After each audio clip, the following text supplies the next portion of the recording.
learning Quran together. بسم اللہ الحمدللہ والصلاۃ والسلام علی رسول اللہ۔ سورہ آل عمران آیت نمبر 27۔ تولیجو تو داخل کرتا ہے اللیلہ رات کو فی النہاری دن میں، و تولیجو اور تو داخل کرتا ہے النہارا دن کو فی اللیلی رات میں۔ اس سے مراد موسموں کی تبدیلی ہے۔ غیر محسوس طور پر کائنات میں ہونے والی حرکت سے رات دن کی شکل اختیار کرتی ہے اور دن رات کی۔ گرمیوں میں رات کا ایک حصہ دن میں بدل جاتا ہے اور سردیوں میں دن کا ایک حصہ رات میں بدل جاتا ہے۔ رات کی تاریکی میں دن کی روشنی داخل ہو جاتی ہے اور دن کی روشنی میں رات داخل ہو جاتی ہے۔ زمین اصل میں تاریک ہے، وہ سورج کے سامنے اپنے مرکز کے گرد گھوم رہی ہے۔ اس طرح تاریک حصہ روشن حصے سے بدلتا رہتا ہے اور روشن حصہ تاریک حصے سے بدلتا رہتا ہے۔ کائنات کے اندر ہونے والی یہ مسلسل حرکت بتاتی ہے کہ اس نظام میں بلا شبہ حکیم و دانا کا ہاتھ ہے۔ یہ کائنات کی گواہی ہے اور اللہ تعالیٰ کی قدرت، اس کی عظمت، حکمت اور رحمت کی سب سے بڑی دلیل ہے۔ وَتُخْرِجُ اور تو نکالتا ہے الحیّ زندہ کو، من المیتی مردے سے، وَتُخْرِجُ اور تو نکالتا ہے المیتہ مردہ کو، من الحیّ زندہ سے، اور تو ہی زندہ کو مردہ سے نکالتا ہے۔ اللہ تعالیٰ مردہ عناصر سے زندگی کو وجود میں لاتا ہے اور زندہ چیزوں کو مردہ میں تبدیل کر دیتا ہے۔ اللہ تعالیٰ زندگی کو موت کی طرف بڑھاتے ہیں اور موت سے زندگی کو نکالتے ہیں۔ مثلا زندہ جسم کے اندر موت کو دیکھنا چاہیں تو ایک زندہ مخلوق کے سیلز جیسے ختم ہو جاتے ہیں اور ان کی جگہ نئے سیلز پیدا ہوتے ہیں اور کام کرتے ہیں۔ جو سیلز مر جاتے ہیں وہ دوسرے پیریڈ میں دوبارہ زندہ ہو جاتے ہیں اور جو زندہ ہو جاتے ہیں وہ دوسرے دور میں پھر ڈیڈ ہو جاتے ہیں۔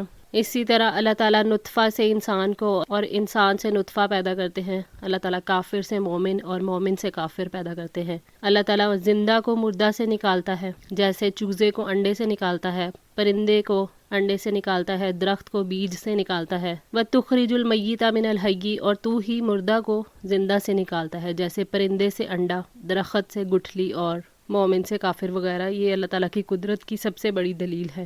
وَتَرْزُقُ اور تو رزق دیتا ہے من تشاء جسے چاہتا ہے بغیر حساب بے حساب۔ اللہ تعالیٰ جسے چاہتا ہے وسیع رزق دیتا ہے، جہاں سے انسان کو گمان بھی نہیں ہوتا اور نہ اس نے کمائی کی ہوتی ہے۔ حضرت ابن عباس رضی اللہ تعالیٰ عنہ سے روایت ہے کہ میں ایک دن سواری پر نبی پاک صلی اللہ علیہ وآلہ وسلم کے پیچھے بیٹھا ہوا تھا۔ آپ نے فرمایا، اے لڑکے میں تجھے چند باتیں بتلاتا ہوں، تو اللہ تعالیٰ کے احکام کی حفاظت کر، اللہ تعالیٰ تیری حفاظت فرمائے گا۔ تو اللہ کی مخلوق کا خیال رکھ، تو اس کو اپنے سامنے پائے گا۔ جب تو سوال کرے تو صرف اللہ تعالیٰ سے کر، جب تو مدد چاہے تو صرف اللہ سے مدد طلب کر، اور یہ بات جان لے کہ اگر ساری امت بھی جمع ہو کر تجھے کچھ نفع پہنچانا چاہے تو وہ تجھے اس سے زیادہ کچھ نہیں پہنچا سکتی جو اللہ تعالیٰ نے تیرے لیے لکھ دیا ہے، اور اگر تجھے کچھ نقصان پہنچانے کے لیے جمع ہو جائے تو اس سے زیادہ کچھ نہیں پہنچا سکتی جو اللہ تعالیٰ نے تیرے لیے لکھ دیا ہے۔ قلم اٹھا لیے گئے ہیں اور صحیفے خشک ہو گئے۔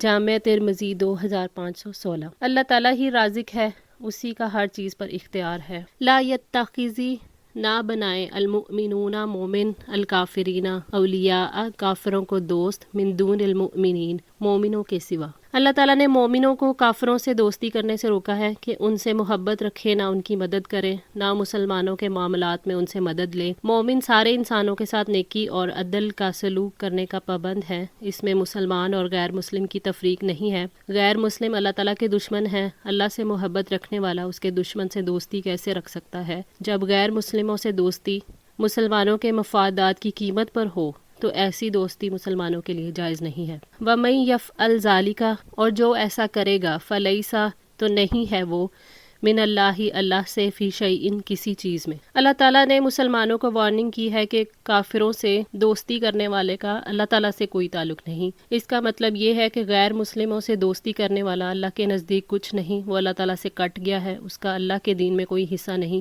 کیونکہ کافروں سے دوستی اور ایمان جمع نہیں ہو سکتے۔ ایمان تو اللہ تعالیٰ اور اس کے دوستوں یعنی مومنوں سے تعاون کر کے اللہ تعالیٰ کے دین کو قائم کرنے اور اس کے دشمنوں سے جنگ کرنے کا حکم دیتا ہے۔ ایسا شخص نہ اللہ کے دین پر ہے، نہ اللہ کے ساتھ اس کا رابطہ ہے اور نہ ہی دوستی۔ اللہ تعالیٰ نے سورہ المائدہ کی آیت 51 میں فرمایا، یا ایھا الذین آمنوا لا تتخذوا الیہود والنصارى اولیاء بعضهم اولیاء بعض ومن یتولہم منکم فانہ منہم۔ اے وہ لوگوں جو ایمان لائے ہو، یہودیوں اور عیسائیوں کو دوست نہ بناؤ، وہ ایک دوسرے کے دوست ہیں، اور تم میں سے جو انہیں دوست بنائے گا تو یقیناً وہ انہی میں سے ہے۔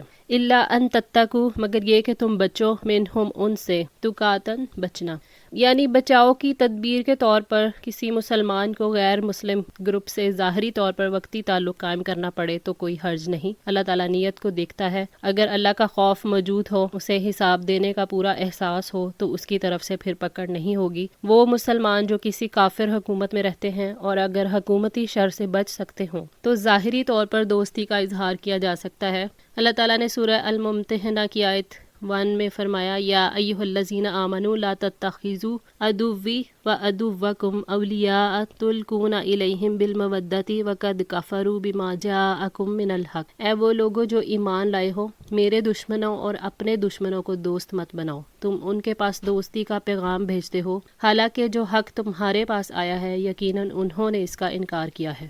اسی طرح امام بخاری نے ابو درداء کا قول نقل کیا ہے کہ ہم لوگ بعض قوموں کے سامنے مصنوعی مسکراہٹ کا اظہار کرتے تھے حالانکہ ہمارے دل ان پر لعنت بھیجتے تھے۔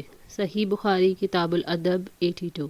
وَيُحَذِّرُكُمُ اللَّهُ اور ڈراتا ہے تمہیں اللہ نفسہ اپنی ذات سے الی اللہ المصیر اور اللہ ہی کی طرف لوٹ کر جانا ہے۔ اللہ تعالیٰ اپنی ذات سے ڈراتا ہے کہ تم اس کے دشمنوں کو دوست نہ بناؤ۔ اللہ تعالیٰ نے واضح کیا ہے کہ لوٹ کر تو اسی کی طرف جانا ہے، اس کے سوا کسی اور کی طرف نہیں جانا۔ حشر کے دن حساب اور کتاب کے لیے جانا ہے، پھر وہ تمہارے اعمال کو شمار کرے گا اور ان کی جزا اور سزا دے گا، لہٰذا ایسے کام کرنے سے بچو جس کی وجہ سے سزا کے مستحق ہو جاؤ۔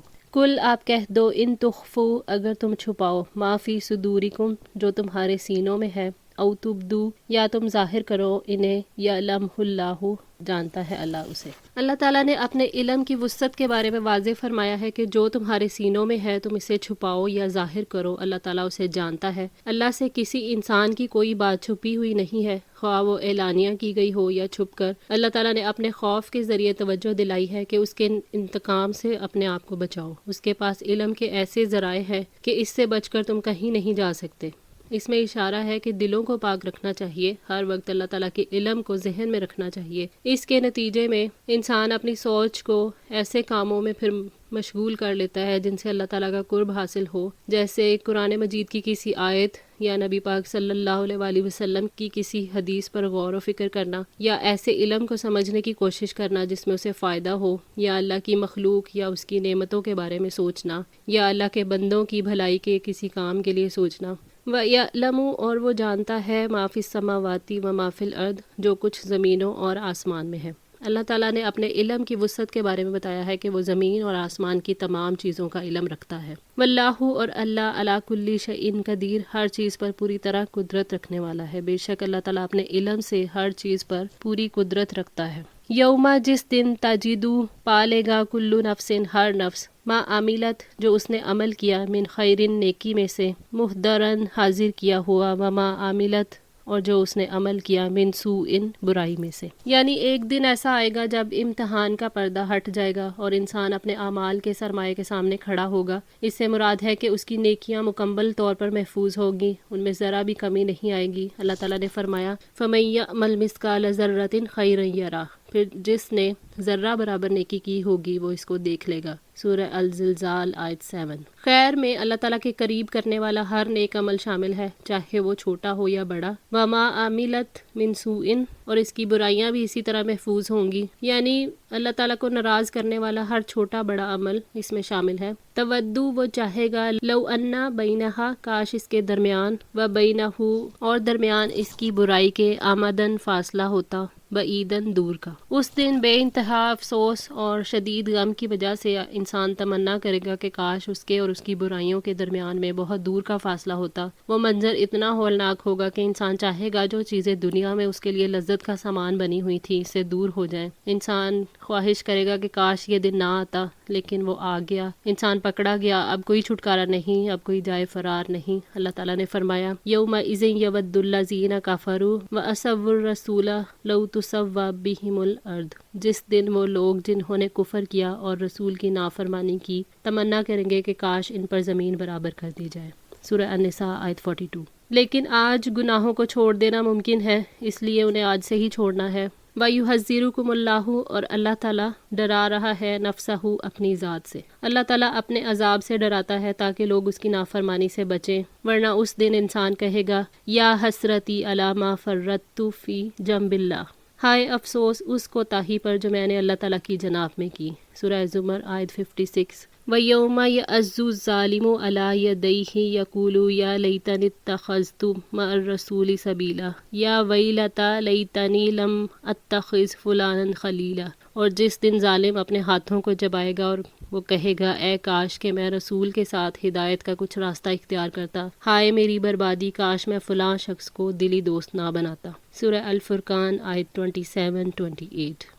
اللہ تعالیٰ نے محبت کرتے ہوئے اپنے آپ سے اور آنے والے وقت سے ڈرایا ہے تاکہ نیک اعمال کی ترغیب ہو جس کے نتیجے میں امید اور نیک اعمال حاصل ہوں، اور ترہیب ہو جس کے نتیجے میں خوف حاصل ہو اور گناہ چھوٹ جائیں۔ واللہ، اور اللہ رؤوف بے حد نرمی کرنے والا ہے، بالعبادی اپنے بندوں پر۔ اللہ تعالیٰ نے اپنے بندوں کو امید دلائی ہے کہ وہ اس کی رحمت سے مایوس نہ ہوں، بے شک وہ اپنے بندوں پر کمال درجے کا مہربان ہے۔ دعا ہے اللہ تعالیٰ ہمیں اپنی رحمت سے اپنا خوف نصیب فرمائے تاکہ ہم وہ کام نہ کریں جس سے وہ ناراض ہو۔ اللہ تعالیٰ ہماری اس کوشش کو قبول فرمائے، ہماری غلطیوں کوتاہیوں کو معاف فرما کر ہماری اصلاح فرمائیں۔ جزاکم اللہ خیر، والسلام علیکم ورحمۃ اللہ وبرکاتہ۔